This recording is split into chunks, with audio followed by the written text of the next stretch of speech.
ನಮಸ್ಕಾರ. ಮುಖ್ಯಾಂಶಗಳು. ಉಪರಾಷ್ಟ್ರಪತಿ ಜಗದೀಪ್ ಧನ್ಕರ್ ಕತಾರ್ ಅಮೀರ್ ಭೇಟಿ, ಇಂಧನ, ಹೂಡಿಕೆ ಸೇರಿ ಹಲವು ದ್ವಿಪಕ್ಷೀಯ ವಿಚಾರಗಳ ಸಮಾಲೋಚನೆ. ಕಳೆದ ತ್ರೈಮಾಸಿಕದಲ್ಲಿ ನಿರುದ್ಯೋಗ ಪ್ರಮಾಣ ಶೇಕಡ 6.4ರಷ್ಟು ಕುಸಿತ, ಕಳೆದ ಅವಧಿಗೆ ಹೋಲಿಸಿದರೆ ಉದ್ಯೋಗಾವಕಾಶ ಹೆಚ್ಚಳ. ಜಾತಿ ಗಣತಿ ವರದಿ ಜಾರಿಗೆ ಬದ್ಧ, ಆ ಬಗ್ಗೆ ಅನುಮಾನ ಬೇಡ, ಮುಖ್ಯಮಂತ್ರಿ ಸಿದ್ದರಾಮಯ್ಯ.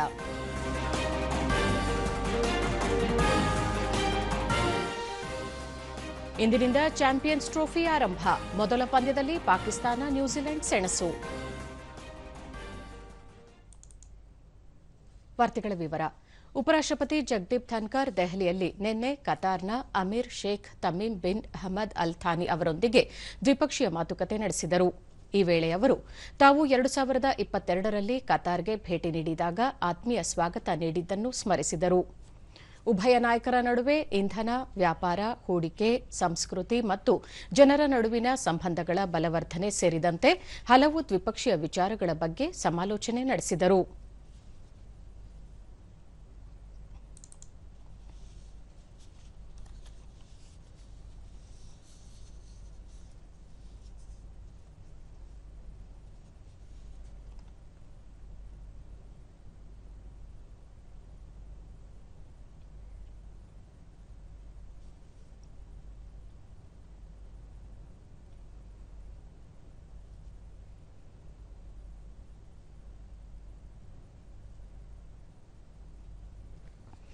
ಭಾರತ ಪ್ರವಾಸದಲ್ಲಿರುವ ಕತಾರ್ನ Emir Sheikh Tamim bin Hamad Al Thani ಅವರಿಗೆ ಕಳೆದ ರಾತ್ರಿ ರಾಷ್ಟ್ರಪತಿ ಭವನದಲ್ಲಿ ಔತಣಕೂಟ ಆಯೋಜಿಸಲಾಗಿತ್ತು. ರಾಷ್ಟ್ರಪತಿ ದ್ರೌಪದಿ ಮುರ್ಮು, ಉಪರಾಷ್ಟ್ರಪತಿ ಜಗದೀಪ್ ಧನ್ಕರ್, ಪ್ರಧಾನಿ ನರೇಂದ್ರ ಮೋದಿ, ವಿದೇಶಾಂಗ ವ್ಯವಹಾರಗಳ ಸಚಿವ ಡಾ ಎಸ್ ಜೈಶಂಕರ್ ಸೇರಿದಂತೆ ಹಲವು ನಾಯಕರು ಔತಣಕೂಟದಲ್ಲಿ ಭಾಗವಹಿಸಿದ್ದರು.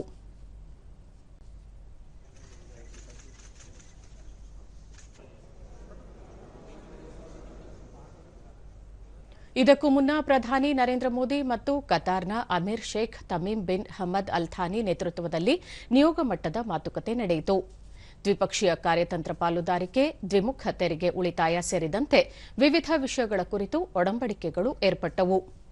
ವಿದೇಶಾಂಗ ಸಚಿವ ಡಾ ಎಸ್ ಜೈಶಂಕರ್, ಹಣಕಾಸು ಸಚಿವೆ ನಿರ್ಮಲಾ ಸೀತಾರಾಮನ್, ವಾಣಿಜ್ಯ ಸಚಿವ ಪಿಯೂಷ್ ಗೋಯಲ್, ರಾಷ್ಟೀಯ ಭದ್ರತಾ ಸಲಹೆಗಾರ ಅಜಿತ್ ದೋವಲ್ ಹಾಗೂ ಹಿರಿಯ ಅಧಿಕಾರಿಗಳು ಪಾಲ್ಗೊಂಡಿದ್ದರು. ಈ ಕುರಿತು ತಮ್ಮ ಸಾಮಾಜಿಕ ಜಾಲತಾಣದಲ್ಲಿ ಪ್ರಧಾನಿ ನರೇಂದ್ರ ಮೋದಿ ಕತಾರ್ನ ಅಮೀರ್ ಅವರೊಂದಿಗೆ ನಡೆಸಿದ ಮಾತುಕತೆ ಅತ್ಯಂತ ಫಲಪ್ರದವಾಗಿತ್ತು. ಅವರ ನಾಯಕತ್ವದಲ್ಲಿ ಕತಾರ್ ಪ್ರಗತಿಯಲ್ಲಿ ಹೊಸ ಎತ್ತರಕ್ಕೆ ಏರಲಿದೆ. ಭಾರತ ಕತಾರ್ ನಡುವಿನ ಸ್ನೇಹ ಸಂಬಂಧವನ್ನು ಮತ್ತಷ್ಟು ಬಲಪಡಿಸಲು ಅವರು ಬದ್ಧತೆ ವ್ಯಕ್ತಪಡಿಸಿದ್ದಾರೆ. ಅವರ ಈ ಭಾರತ ಭೇಟಿಯಿಂದ ಉಭಯ ದೇಶಗಳ ನಡುವಿನ ಕಾರ್ಯತಂತ್ರ ಪಾಲುದಾರಿಕೆ ಹೊಸ ಎತ್ತರಕ್ಕೆ ಏರಲಿದೆ ಎಂದು ಹೇಳಿದ್ದಾರೆ.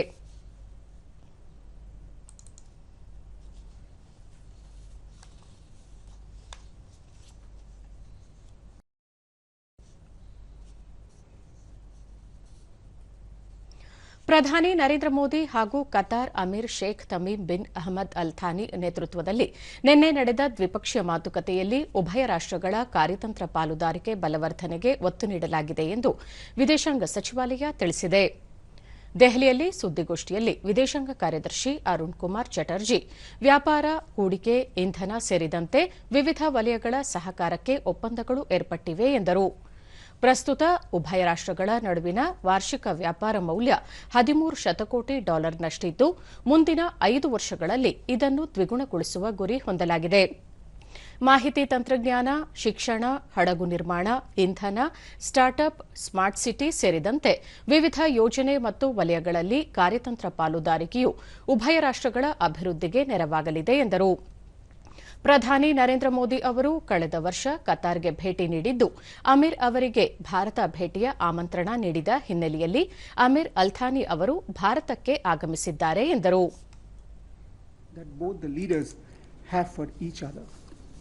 His Highness the Amir of Qatar is accompanied by a high-level delegation comprising ministers, senior officials and business leaders. The dignitaries who are accompanying His Highness include Qatar's Prime Minister and Minister of Foreign Affairs, His Excellency Sheikh Mohammed bin Abdul Rahman Al Thani, as well as the Ministers of Commerce and Industry, energy, electronics and information technology, labor, and the Minister of State for Foreign Trade. The CEOs of several top Qatari entities such as Qatar Investment Authority and Qatar Tourism are also part of the delegation.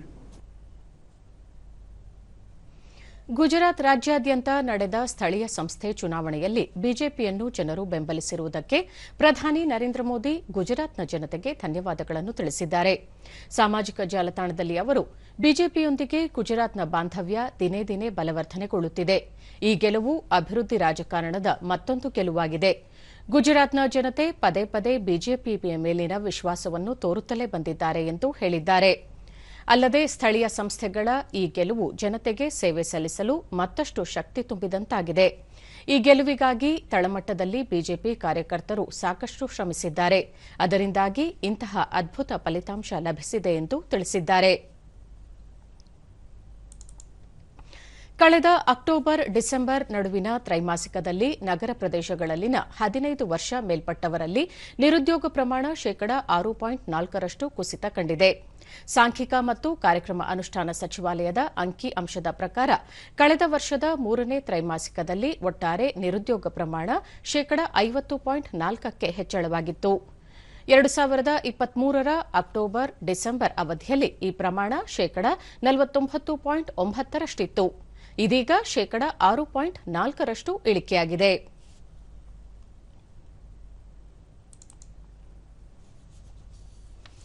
ದೆಹಲಿಯ railway ನಿಲ್ದಾಣದಲ್ಲಿ ನಡೆದ ಕಾಲ್ತುಳಿತ ಘಟನೆಯ ಬಗ್ಗೆ ಪ್ರತ್ಯೇಕ ತನಿಖೆಗೆ ಆದೇಶಿಸಿಲ್ಲ ಎಂದು railway ಸಚಿವಾಲಯ ಸ್ಪಷ್ಟಪಡಿಸಿದೆ. ರೈಲ್ವೆಯ ಉನ್ನತ ಮಟ್ಟದ ಸಮಿತಿ ಆ ಬಗ್ಗೆ ತನಿಖೆ ನಡೆಸುತ್ತಿದೆ. ಆದರೆ ಕೆಲವು ಮಾಧ್ಯಮಗಳಲ್ಲಿ ಆರ್ಸಿಎಫ್ ತನಿಖಾ ವರದಿಯನ್ನು ಉಲ್ಲೇಖಿಸಿ ಸುಳ್ಳು ವರದಿಯನ್ನು ಮಾಡಲಾಗಿದೆ. ಹಾಗಾಗಿ ಮಾಧ್ಯಮಗಳು ಘಟನೆಯ ಬಗ್ಗೆ ಉನ್ನತ ಮಟ್ಟದ ಸಮಿತಿ ಅಂತಿಮ ವರದಿ ನೀಡುವವರೆಗೆ ಕಾಯಬೇಕು ಎಂದು ರೈಲ್ವೆ ಸಚಿವಾಲಯ ತಿಳಿಸಿದೆ. ಘಟನೆಯ ಬಗ್ಗೆ ತನಿಖೆ ನಡೆಸಲು 2 ಸದಸ್ಯರ ಉನ್ನತ ಮಟ್ಟದ ಸಮಿತಿಯನ್ನು ರಚಿಸಲಾಗಿದ್ದು ಅದು ತನಿಖಾ ಆರಂಭಿಸಿದ್ದು ಸದ್ಯದಲ್ಲೇ ಕಾಲ್ತುಳಿತ ಘಟನೆಗೆ ಏನು ಕಾರಣ ಎನ್ನುವ ಬಗ್ಗೆ ವರದಿಯನ್ನು ಸಲ್ಲಿಸಲಿದೆ ಎಂದು ರೈಲ್ವೆ ಸಚಿವಾಲಯ ಹೇಳಿದೆ.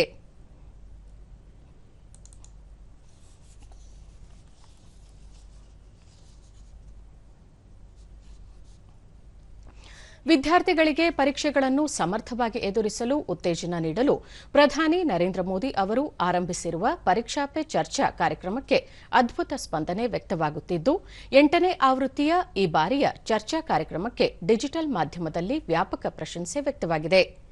2018ರಲ್ಲಿ ಆರಂಭಿಸಲಾಗಿರುವ ಈ ಪರೀಕ್ಷಾ ಪೆ ಚರ್ಚಾ ಕಾರ್ಯಕ್ರಮದ 8ನೇ ಆವೃತ್ತಿಯಲ್ಲಿ 30 ಕೋಟಿಗೂ ಅಧಿಕ ಮಂದಿ ಸಾಮಾಜಿಕ ಮಾಧ್ಯಮದಲ್ಲಿ ಇಷ್ಟಪಟ್ಟು ಅನಿಸಿಕೆ ಹಂಚಿಕೊಂಡಿದ್ದಾರೆ.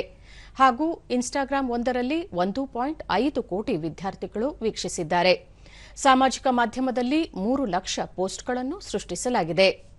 ಸಣ್ಣ ಟೌನ್ ಹಾಲ್ ಕಾರ್ಯಕ್ರಮದಿಂದ ಆರಂಭವಾದ ಇದು ವರ್ಷದಿಂದ ವರ್ಷಕ್ಕೆ ಅತಿದೊಡ್ಡ ಕಾರ್ಯಕ್ರಮವಾಗಿ ರೂಪುಗೊಂಡಿದೆ. ಈ ವರ್ಷದ ಪರೀಕ್ಷಾ ಪೆ ಚರ್ಚಾ 2025 ಕಾರ್ಯಕ್ರಮಕ್ಕೆ ಪ್ರಧಾನಿ ನರೇಂದ್ರ ಮೋದಿ ಇದೇ ತಿಂಗಳ 10ರಂದು ಚಾಲನೆ ನೀಡಿದ್ದರು. ಹೊಸ ಸ್ವರೂಪದ ಕಾರ್ಯಕ್ರಮದಲ್ಲಿ ನಟಿ ದೀಪಿಕಾ ಪಡುಕೋಣೆ, ಬಾಕ್ಸಿಂಗ್ ಪಟು ಮೇರಿ ಕೋಮ್, ಆಧ್ಯಾತ್ಮಿಕ ನಾಯಕ ಸದ್ಗುರು ಸೇರಿದಂತೆ ಸಮಾಜದ ವಿವಿಧ ಕ್ಷೇತ್ರಗಳ ಗಣ್ಯರು ಪರೀಕ್ಷೆಗಳನ್ನು ಎದುರಿಸಲು ವಿದ್ಯಾರ್ಥಿಗಳಿಗೆ ಉತ್ತೇಜನ ನೀಡುತ್ತಿದ್ದಾರೆ. एक तो दबाव होता है, खुद ने ही जो अपने लिए तय करके रखा है कि सुबह 4 बजे उठना ही उठना है, रात को 11 बजे तक पढ़ना ही पढ़ना है, आपने तो इतने आंसर सॉल्व करके ही जीतना है. ಇತ್ತೀಚೆಗೆ ನಡೆದ ದೆಹಲಿ ವಿಧಾನಸಭಾ ಚುನಾವಣೆಯಲ್ಲಿ ಭರ್ಜರಿ ಬಹುಮತ ಗಳಿಸಿರುವ ಬಿಜೆಪಿ ಇಂದು ನೂತನ ಮುಖ್ಯಮಂತ್ರಿಯನ್ನು ಆಯ್ಕೆ ಮಾಡುವ ಸಾಧ್ಯತೆ ಇದೆ. ಅದಕ್ಕಾಗಿ ದೆಹಲಿಯ ಬಿಜೆಪಿ ಶಾಸಕರು ಇಂದು ಸಭೆ ಸೇರಲಿದ್ದಾರೆ. ನಾಳೆ ದೆಹಲಿಯಲ್ಲಿ ನೂತನ ಮುಖ್ಯಮಂತ್ರಿ ಅಧಿಕಾರ ಸ್ವೀಕಾರ ಸಮಾರಂಭ ನಿಗದಿಯಾಗಿದ್ದು ಇಂದು ನಡೆಯಲಿರುವ ಬಿಜೆಪಿ ಶಾಸಕಾಂಗ ಪಕ್ಷದ ಸಭೆಯಲ್ಲಿ ನೂತನ ಮುಖ್ಯಮಂತ್ರಿ ಅಭ್ಯರ್ಥಿಯನ್ನು ಆಯ್ಕೆ ಮಾಡಲಾಗುವುದು. 70 ಸದಸ್ಯ ಬಲದ ದೆಹಲಿ ವಿಧಾನಸಭೆಯಲ್ಲಿ ಬಿಜೆಪಿ 48 ಸ್ಥಾನಗಳಲ್ಲಿ ಗೆಲುವು ಸಾಧಿಸಿ ಸುಮಾರು 2.5 ದಶಕಗಳ ಬಳಿಕ ಅಧಿಕಾರ ಹಿಡಿಯಲಿದೆ.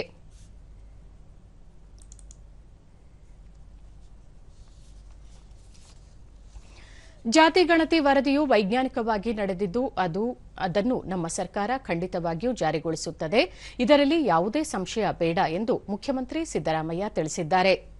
ಹಿಂದುಳಿದ ವರ್ಗಗಳ ಮುಖಂಡರು ಹಾಗೂ ಹಿಂದುಳಿದ ವರ್ಗಗಳ ಸಂಘ ಸಂಸ್ಥೆಗಳ ಪ್ರತಿನಿಧಿಗಳೊಂದಿಗೆ ವಿಧಾನಸೌಧದಲ್ಲಿ ನಿನ್ನೆ ಬಜೆಟ್ ಪೂರ್ವಭಾವಿ ಸಭೆ ನಡೆಸಿದ ಅವರು ಜಾತಿ ಗಣತಿ ಅನುಷ್ಠಾನಕ್ಕೆ ಸಭೆಯಲ್ಲಿ ಒಕ್ಕೊರಲ ಒತ್ತಾಯ ಕೇಳಿಬಂದಿದೆ ಎಂದರು. ಸರ್ಕಾರ ಜಾತಿ ಗಣತಿ ಪರವಾಗಿದೆ. ನಮ್ಮ ಸರ್ಕಾರ ಜಾತಿ ಗಣತಿ ವರದಿಯನ್ನು ಸ್ವೀಕರಿಸಿದೆ. ಮುಂದಿನ ದಿನಗಳಲ್ಲಿ ಅದನ್ನು ಖಂಡಿತವಾಗಿಯೂ ಜಾರಿ ಮಾಡಲಾಗುತ್ತದೆ. ಅದರ ಬಗ್ಗೆ ಅನುಮಾನ ಬೇಡ. ಸಂವಿಧಾನದ ಕಲಂ 15-16ರ ಪ್ರಕಾರ ಮೀಸಲಾತಿಯನ್ನು ಸಾಮಾಜಿಕ, ಶೈಕ್ಷಣಿಕ ಹಾಗೂ ಹಿಂದುಳಿದವರಿಗೆ ಮಾತ್ರ ನೀಡಬೇಕು ಎಂದರು. ಜಾತಿ ಗಣತಿಯ ವರದಿ ವೈಜ್ಞಾನಿಕವಾಗಿ ತಯಾರಾಗಿದ್ದು ಸಮಾಜದ ಎಲ್ಲಾ ವರ್ಗಗಳ ಸಾಮಾಜಿಕ, ಆರ್ಥಿಕ, ಶೈಕ್ಷಣಿಕ ಸ್ಥಿತಿಗತಿ ತಿಳಿಯಲು ಅನುಕೂಲವಾಗಿದೆ. ಆ ಪ್ರಕಾರ ಸರ್ಕಾರದ ಕಾರ್ಯಕ್ರಮಗಳನ್ನು ರೂಪಿಸಲು ಸಹಕಾರಿಯಾಗುತ್ತದೆ ಎಂದರು.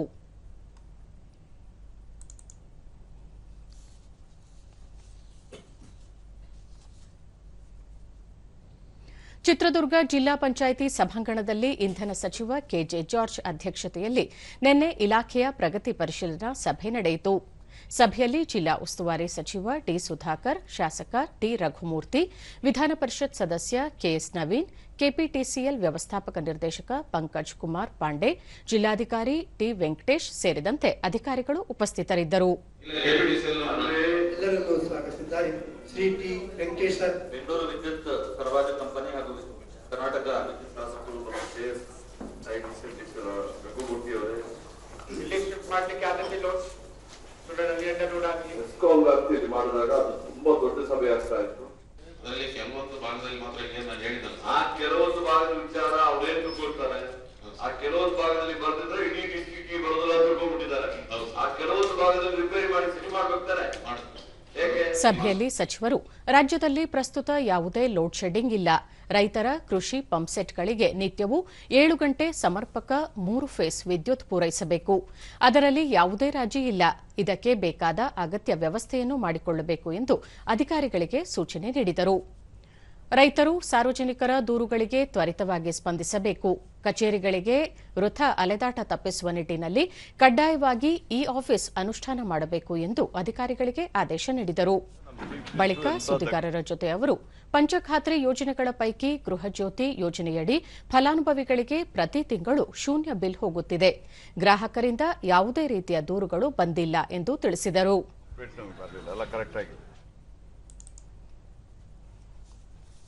ಶಿವಮೊಗ್ಗ ಜಿಲ್ಲೆ ಸಾಗರ ಅರಣ್ಯ ವಿಭಾಗದ ಬೈರಾಪುರ ಗ್ರಾಮದ ಅಂಬಲಿಗೋಳ ಜಲಾಶಯದ ಹಿನ್ನೀರಿನಲ್ಲಿ 7-8 ವರ್ಷದ ಗಂಡು ಹುಲಿಯ ಮೃತದೇಹ ಪತ್ತೆಯಾಗಿದ್ದು, ಈ ಬಗ್ಗೆ ಕೂಲಂಕುಷ ತನಿಖೆ ನಡೆಸಿ ವರದಿ ಸಲ್ಲಿಸಲು ಅರಣ್ಯ ಸಚಿವ ಈಶ್ವರ್ ಖಂಡ್ರೆ ಸೂಚನೆ ನೀಡಿದ್ದಾರೆ.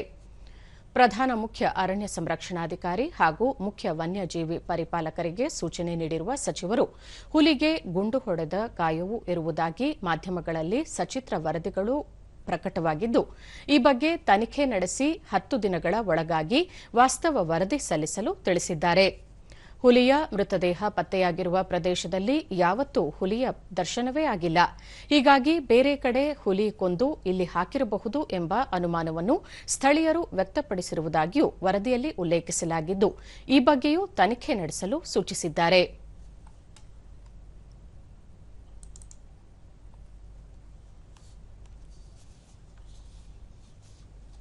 ಈಗ ಜಾಹೀರಾತು, ನಂತರ ವಾರ್ತಾ ಪ್ರಸಾರ ಮುಂದುವರಿಯುವುದು.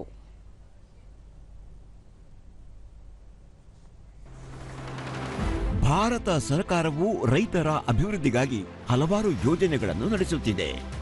ರೈತರು ತಮ್ಮ ಫಸಲಿನ ಕೊಯ್ಲು ಮಾಡಿದ ತಕ್ಷಣವೇ ವೈಜ್ಞಾನಿಕ ಶೇಖರಣಾ ವಿಧಾನದಲ್ಲಿ ಸುರಕ್ಷಿತವಾಗಿ ಸಂಗ್ರಹಿಸಿಡುತ್ತಾರೆ ಮತ್ತು ಮಾರುಕಟ್ಟೆಯಲ್ಲಿ ಸರಿಯಾದ ಬೆಲೆ ಬಂದಾಗ ಮಾತ್ರ ಮಾರಾಟ ಮಾಡುತ್ತಾರೆ ಎಂದು ಸರ್ಕಾರಕ್ಕೆ ವಿಶ್ವಾಸ ಇದೆ.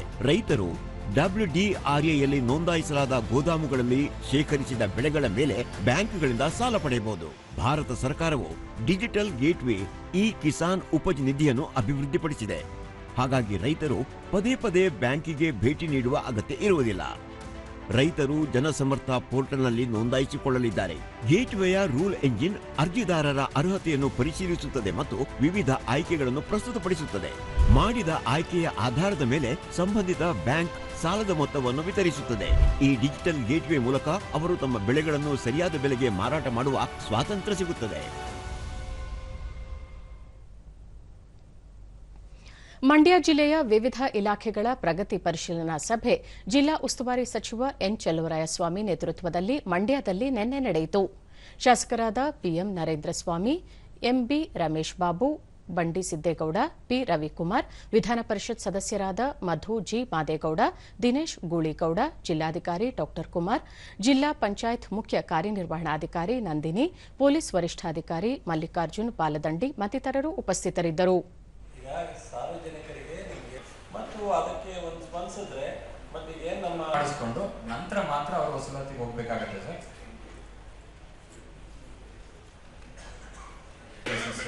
ಮತ್ತೆ ಎಸಿ ಕೋರ್ಟು ಡಿಸಿ ಕೇಸ್ಗಳನ್ನು ನಾವು ಇತ್ಯರ್ಥ ಮಾಡಿದ್ವಿ ಸರ್. ಅಪ್ಲೋಡ್ ಆಗಿ ಚೆಕ್ ಮಾಡೋದು ಮತ್ತು ಆ ಥರದ ಯಾವ್ದಾದ್ರು ಸಂಸ್ಥೆ ಕಿರುಕುಳ ಕೊಟ್ಟರೆ ಅವರನ್ನ ನೇರವಾಗಿ ಇಂಟ್ರಾಕ್ಟ್ ಮಾಡೋದು. ಈ ವೇಳೆ ಚೆಲುವರಾಯಸ್ವಾಮಿ ಜಿಲ್ಲೆಯಲ್ಲಿ ಮೈಕ್ರೋ ಫೈನಾನ್ಸ್ ಸಂಸ್ಥೆಗಳಿಂದ ಸಾರ್ವಜನಿಕರಿಗೆ ಕಿರುಕುಳ ಆಗದಂತೆ ಅಧಿಕಾರಿಗಳು ಎಚ್ಚರಿಕೆ ವಹಿಸಬೇಕು. ರಾಜ್ಯ ಸರ್ಕಾರ ಈ ಸಂಬಂಧ ಹೊಸ ಕಾನೂನು ರೂಪಿಸುತ್ತಿದೆ ಎಂದು ಹೇಳಿದರು. ಬಟ್ ಹೊಸ ಕಾನೂನು ಸಂಪೂರ್ಣವಾಗಿ ಅಧಿಕೃತವಾಗಿ ಜಾರಿಗೆ ಬಂದ ಮೇಲೆ ಅಷ್ಟು ಸುಲಭವಾಗಿ ಅವರು ಮಾಡಲಿಕ್ಕೆ ನಮ್ಮ ಸಾರ್ವಜನಿಕರು ಸಹ ಎಚ್ಚರಿಕೆಯಿಂದ ಅದನ್ನು ಮಾಡಬೇಕಾಗುತ್ತೆ. ಅದಕ್ಕೋಸ್ಕರ ನಮ್ಮ ಮಾಧ್ಯಮದವರು ಸ್ವಲ್ಪ ಬ್ರೀಫ್ ಆಗಿ ಬಂದರೆ ಸ್ವಲ್ಪ ಉಪಯೋಗ ಆಗುತ್ತೆ. ಜಿಲ್ಲಾಧಿಕಾರಿ ಡಾ ಕುಮಾರ್ ಮೈಕ್ರೋ ಫೈನಾನ್ಸ್ ಸಂಸ್ಥೆಗಳು ಸಾಲ ನೀಡುವುದಾಗಲಿ ಜನರಿಂದ ವಸೂಲಿ ಮಾಡುವುದಕ್ಕೆ ಕಠಿಣ ನಿರ್ಬಂಧ ವಿಧಿಸಿದ್ದು, ವಸೂಲಾತಿ ಮಾಡುವವರು ಜಿಲ್ಲಾಧಿಕಾರಿ ಕಚೇರಿಯಲ್ಲಿ ನೋಂದಣಿ ಮಾಡಿಕೊಂಡರಷ್ಟೇ ಅವಕಾಶ. ಇದರ ಜೊತೆಗೆ ಕೆಆರ್ಎಸ್ನಿಂದ ರೈತರ ಬೆಳೆಗಳಿಗೆ ನೀರು ಬಿಡುವ ಸಂಬಂಧ ಅಗತ್ಯ ಯೋಜನೆ ರೂಪಿಸಲಾಗುತ್ತಿದೆ ಎಂದು ತಿಳಿಸಿದರು. ಅರ್ಜಿ ಸಲ್ಲಿಸಿ ನೋಂದಣಿ ಮಾಡಿಸಿಕೊಂಡು ನಂತರ ಮಾತ್ರ ಅವರು ವಸೂಲಾತಿಗೆ ಹೋಗಬೇಕಾಗುತ್ತೆ.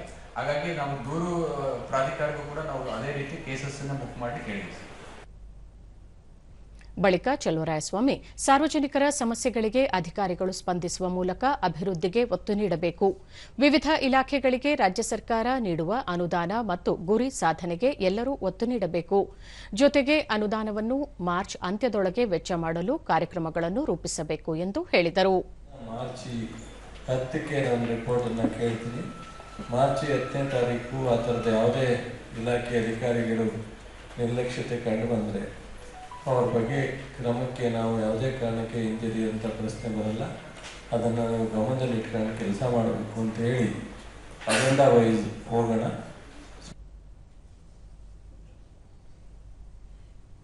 ಜಿಲ್ಲಾ ಪೊಲೀಸ್ ಇಲಾಖೆ ವತಿಯಿಂದ ವಿದ್ಯಾರ್ಥಿಗಳಿಗಾಗಿ ಸೈಬರ್ ಅಪರಾಧಗಳ ಬಗ್ಗೆ ಜಾಗೃತಿ ಕುರಿತು ಕೋಲಾರದಲ್ಲಿ ನಿನ್ನೆ ಕಾರ್ಯಾಗಾರ ಹಮ್ಮಿಕೊಳ್ಳಲಾಗಿತ್ತು.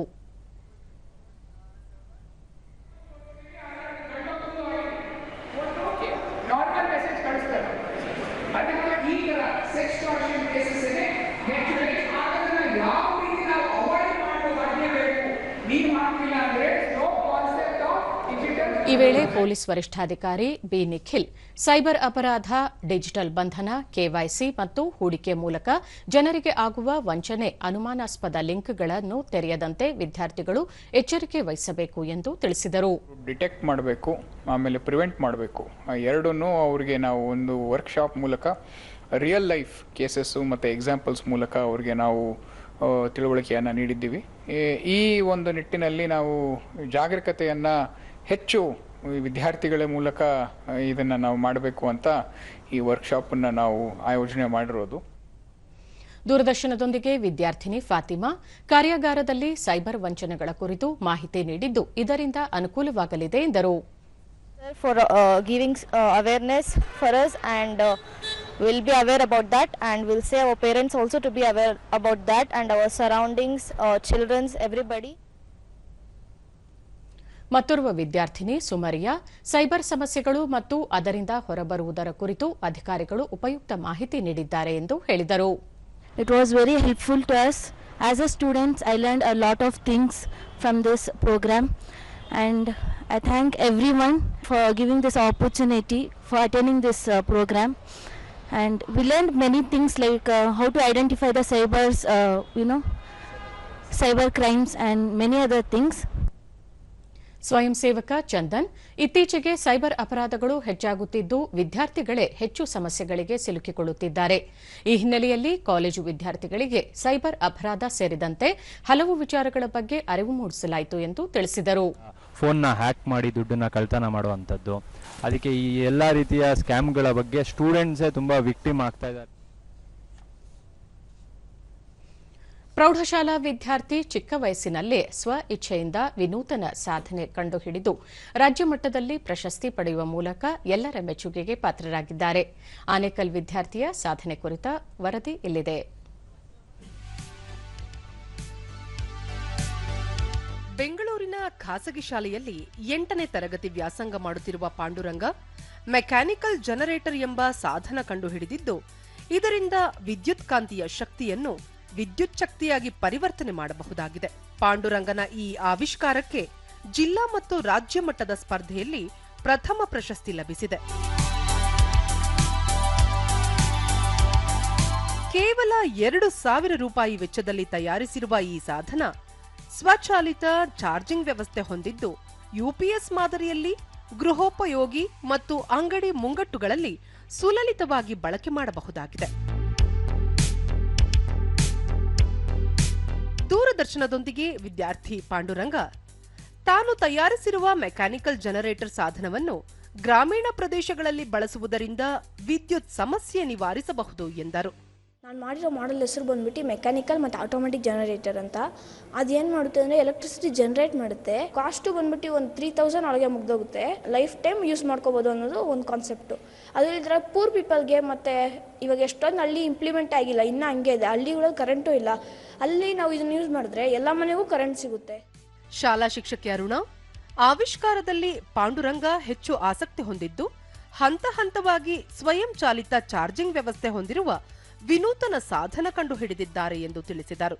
ಸ್ಟಾರ್ಟ್ ಮಾಡಿದ್ದು ಅವನು ಮೆಕ್ಯಾನಿಕಲ್ ಜನರೇಟರ್ ಅಂತ ರೊಟೇಟ್ ಮಾಡ್ತಾ ಇದ್ರೆ ಸೈಕಲ್ನ ಒಂದು ಬಲ್ಬ್ ಗ್ಲೋ ಆಗೋಷ್ಟು ಅಂತ ಸ್ಟಾರ್ಟ್ ಮಾಡಿದ್ದು ನಾವು. ಅದರಿಂದ ಆಮೇಲೆ ಮೊಬೈಲ್ ಚಾರ್ಜ್ ಮಾಡೋಕ್ಕೆ ಶುರು ಮಾಡ್ದ. ಮೆಕ್ಯಾನಿಕಲ್ ಜನರೇಟರಿಂದ ಆಟೋ ಚಾರ್ಜಿಂಗ್ ಜನರೇಟರ್ಗೂ ಮಾಡ್ಕೊಂಡು ಹೋದ ಅವನು. ಅವನ ಎಫರ್ಟ್ ಜಾಸ್ತಿ ಇದೆ, ಪೇರೆಂಟ್ಸ್ ಎಫರ್ಟ್ ಇದೆ, ಆಮೇಲೆ ಮ್ಯಾನೇಜ್ಮೆಂಟಿಂದ ತುಂಬ ಸಪೋರ್ಟ್ ಮಾಡಿದ್ದಾರೆ. ಅವನಿಗೆ ಆಲ್ ದ ಬೆಸ್ಟ್. ಮತ್ತೋರ್ವ ಶಿಕ್ಷಕಿ ರೂಬಿ ಇತ್ತೀಚೆಗೆ ಪುದುಚೇರಿಯಲ್ಲಿ ನಡೆದ ದಕ್ಷಿಣ ಭಾರತ ಮಟ್ಟದ ಸ್ಪರ್ಧೆ ಮತ್ತು ಮಂಗಳೂರಿನಲ್ಲಿ ನಡೆದ ಜಿಲ್ಲಾ ಮಟ್ಟದ ಸ್ಪರ್ಧೆಯಲ್ಲಿ ಪಾಂಡುರಂಗ ಪ್ರಥಮ ಪ್ರಶಸ್ತಿ ಪಡೆದಿರುವುದು ಸಂತಸ ತಂದಿದೆ ಎಂದು ತಿಳಿಸಿದರು. So still more we are planning to implement that project. So it should be goes to that next level. This project is not only for getting prizes in different science fairs. So this one it goes to reach that needy people. So for that government has to support. Panduranga ಸಂಬಂಧಿ ಚಂದ್ರಪ್ಪ ಬಡ ಕುಟುಂಬದಿಂದ ಬಂದಿರುವ ವಿದ್ಯಾರ್ಥಿ ಪಾಂಡುರಂಗ ಚಿಕ್ಕ ವಯಸ್ಸಿನಲ್ಲೇ ಉತ್ತಮ ಸಾಧನೆ ಮಾಡಿದ್ದು ಹೆಮ್ಮೆಯ ವಿಚಾರ ಎಂದು ಹೇಳಿದರು. ವಿಜ್ಞಾನಿಗಳ ಮಟ್ಟಕ್ಕೆ ಇವನು ಈ ಒಂದು ಪ್ರಾಜೆಕ್ಟ್ನ ಕಂಡಿಡಿದು ಈ ದೇಶದಲ್ಲಿ ಸುಮಾರು ಈಗ ಇನ್ನೂ ಕತ್ತಲಲ್ಲಿ ಮುಳುಗೋಗಿದೆ. ಅಂಥ ಕತ್ತಲಲ್ಲಿ ಮುಳುಗೋಗಿರೋಂಥ ಸ್ಥಳಗಳಿಗೆ ಬೆಳಕು ಕೊಡ್ಬೋದು ಇಂಥ ಪ್ರಾಜೆಕ್ಟ್ ಇದು. ಇವನು ಮುಂದೆ ಏನಾದರೂ ಒಂದು ಸಾಧನೆ ಮಾಡ್ತಾನೆ. ಇವನಿಗೆ ಒಂದು ಉತ್ತೇಜನ ಕೊಟ್ಟು ಯಾರಾದರೂ ಉದ್ಯಮಿಗಳು ಇದನ್ನು R&Dಗೆ ಒಳಪಡಿಸಿ ಆಮೇಲೆ ಈಗ ಒಂದು 8-10 ದಿವಸದಿಂದ ಪಾಂಡಿಚೇರಿಯಲ್ಲಿ ಸೌತ್ ಇಂಡಿಯಾ ಮಟ್ಟದಲ್ಲಿ ಹೋಗಿ ಅಲ್ಲಿ ಕೂಡ ಫಸ್ಟ್ ಪ್ಲೇಸ್ ಬಂದಿದೆ. ಒಟ್ಟಾರೆ ಪಾಂಡುರಂಗ ವಿದ್ಯಾಭ್ಯಾಸದ ಜೊತೆಗೆ ಆವಿಷ್ಕಾರದಲ್ಲಿ ಸಾಧನೆ ಮಾಡಿರುವುದು ಅಭಿನಂದನಾರ್ಹ.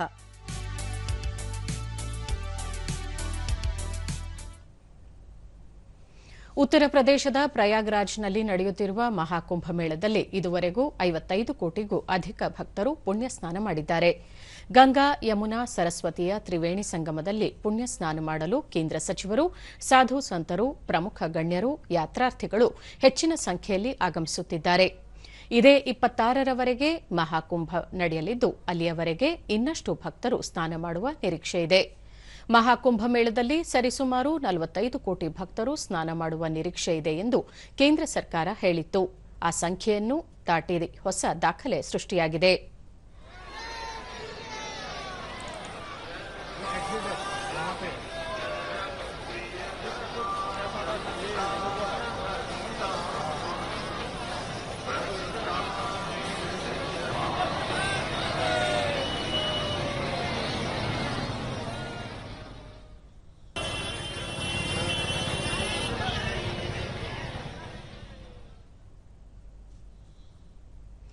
ಐಸಿಸಿ ಚಾಂಪಿಯನ್ಸ್ ಟ್ರೋಫಿ ಕ್ರಿಕೆಟ್ ಪಂದ್ಯಾವಳಿ ಇಂದಿನಿಂದ ಪಾಕಿಸ್ತಾನ ಮತ್ತು ದುಬೈನಲ್ಲಿ ಆರಂಭವಾಗಲಿದೆ. 8 ತಂಡಗಳು ಪಂದ್ಯಾವಳಿಯಲ್ಲಿ ಭಾಗವಹಿಸಿದ್ದು 29 ವರ್ಷಗಳ ನಂತರ ಪಾಕಿಸ್ತಾನದ ನೆಲದಲ್ಲಿ ಐಸಿಸಿ ಟೂರ್ನಿ ನಡೆಯುತ್ತಿದೆ. ಇಂದು ಮಧ್ಯಾಹ್ನ 2:30ಕ್ಕೆ ಕರಾಚಿಯಲ್ಲಿ ನಡೆಯಲಿರುವ ಮೊದಲ ಪಂದ್ಯದಲ್ಲಿ ಪಾಕಿಸ್ತಾನ ಮತ್ತು ನ್ಯೂಜಿಲೆಂಡ್ ತಂಡಗಳು ಮುಖಾಮುಖಿಯಾಗಲಿವೆ. ನಾಳೆ ದುಬೈನಲ್ಲಿ ನಡೆಯಲಿರುವ ಪಂದ್ಯದಲ್ಲಿ ಭಾರತ ಮತ್ತು ಬಾಂಗ್ಲಾದೇಶ ಸೆಣಸಲಿವೆ. ಮಾರ್ಚ್ 4 ಮತ್ತು 5ರಂದು ಮೊದಲ ಮತ್ತು ಎರಡನೇ ಸೆಮಿಫೈನಲ್ ಹಾಗೂ ಮಾರ್ಚ್ 9ರಂದು ಫೈನಲ್ ಪಂದ್ಯ ನಡೆಯಲಿದೆ.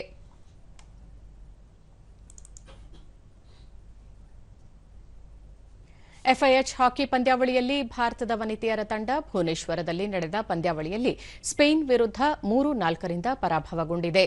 ಭಾರತ ತಂಡ ಎರಡನೇ ಅವಧಿಯಲ್ಲಿ ಬಲ್ಜೀತ್ ಕೌರ್ ಅವರ ಗೋಲಿನಿಂದ ಮುನ್ನಡೆ ಸಾಧಿಸಿತ್ತು.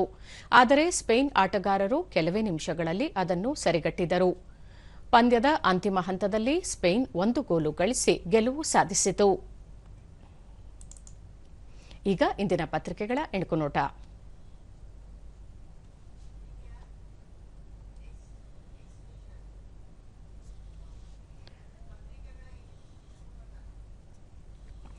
ಐದು ವರ್ಷದಲ್ಲಿ ವಹಿವಾಟು ಡಬಲ್, ಪ್ರಧಾನಿ ನರೇಂದ್ರ ಮೋದಿ ಮತ್ತು ಕತಾರ್ ಅಮೀರ್ ಚರ್ಚೆ, ಹಲವು ಒಪ್ಪಂದಕ್ಕೆ ಸಹಿ.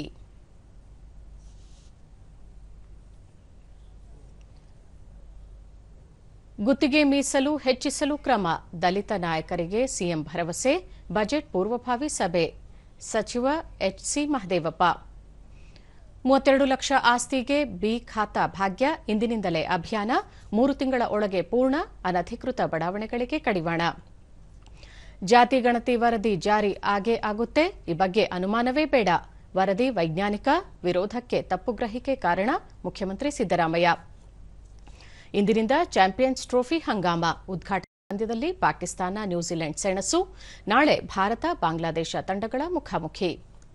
ಇವು ಇಂದಿನ ಪತ್ರಿಕೆಗಳ ಪ್ರಮುಖ ಸುದ್ದಿ. ಉಳಿದಂತೆ ಉಕ್ರೇನ್ ಯುದ್ಧಾಂತ್ಯಕ್ಕೆ ರಷ್ಯಾ ಅಮೆರಿಕ ಮಧ್ಯೆ 3 ಒಪ್ಪಂದ, ಜೆಲೆನ್ಸ್ಕಿ ಜೊತೆ ಪುಟಿನ್ ಮಾತುಕತೆಗೆ ಸಿದ್ಧ, ರಷ್ಯಾ ಹೇಳಿಕೆ.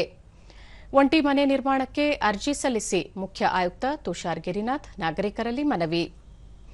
ಮಾರ್ಚ್ 1ಕ್ಕೆ ನಗರದಲ್ಲಿ ಸೇಫಥಾನ್ 2025, ರಸ್ತೆ ಸುರಕ್ಷತೆ ಕುರಿತು ಸಾರ್ವಜನಿಕರಲ್ಲಿ ಅರಿವು ಮೂಡಿಸಲು ವಿವಿಧ ಇಲಾಖೆಗಳಿಂದ ಅಭಿಯಾನ.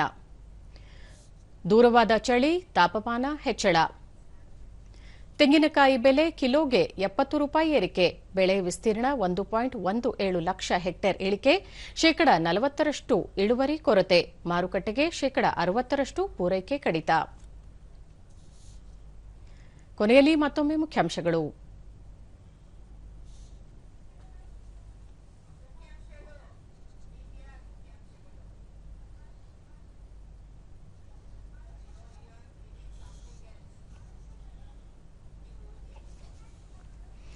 ಉಪರಾಷ್ಟ್ರಪತಿ ಜಗದೀಪ್ ಧನ್ಕರ್ ಕತಾರ್ ಅಮೀರ್ ಭೇಟಿ, ಇಂಧನ ಹೂಡಿಕೆ ಸೇರಿ ಹಲವು ದ್ವಿಪಕ್ಷೀಯ ವಿಚಾರಗಳ ಸಮಾಲೋಚನೆ.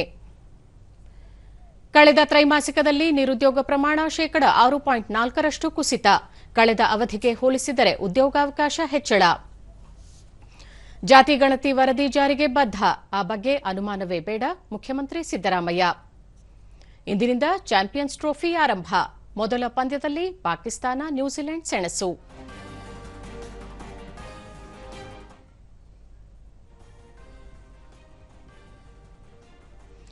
ನಮ್ಮ ವಾರ್ತಾ ಪ್ರಸಾರವನ್ನು ನೀವು ಡಿಡಿ ಚಂದನ ನ್ಯೂಸ್ ಯೂಟ್ಯೂಬ್, ಎಕ್ಸ್ ಖಾತೆ, ಫೇಸ್ಬುಕ್ ಹಾಗೂ ಇನ್ಸ್ಟಾಗ್ರಾಂನಲ್ಲೂ ವೀಕ್ಷಿಸಬಹುದು. ನಮ್ಮ ಮುಂದಿನ ವಾರ್ತಾ ಪ್ರಸಾರ ಬೆಳಗ್ಗೆ 11 ಗಂಟೆಗೆ. ನಮಸ್ಕಾರ.